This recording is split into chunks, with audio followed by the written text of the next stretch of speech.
सई तू आज काय खाणार? चॉईस कर. या दोन्हीपैकी एक चॉईस कर.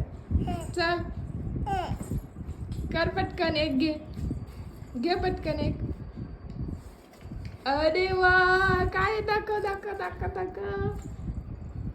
चिकन बिर्याणी.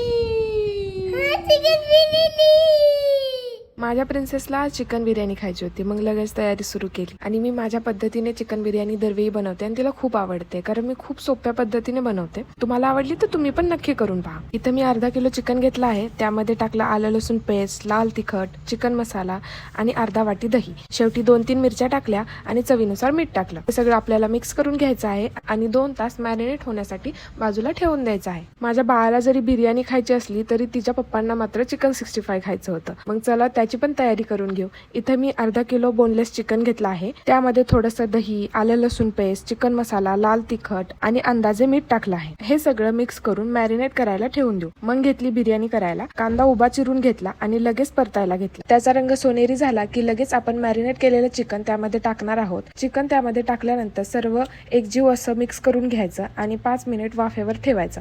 5 मिनिटानंतर त्यामध्ये लगेच तांदूळ ऍड करायचा आणि तो मिक्स करून आपल्या अंदाजाप्रमाणे पाणी आणि मीठ घालायचं आणि ते 15 मिनिट झाकण ठेवून शिजून द्यायचं. आता बिर्याणी शिजते तोपर्यंत मी लगेचच चिकन 65 तळायला घेतलं. कढईत तेल गरम केलं आणि त्यामध्ये मी थोडासा मैदा आणि कॉर्नफ्लॉवर पण ऍड केलेला आहे आणि मग लगेच एक पीस तेलात तळून घेतला. झालं आपलं चिकन 65 रेडी. आता नवरा पण खुश आणि माझी गोड परी पण खुश.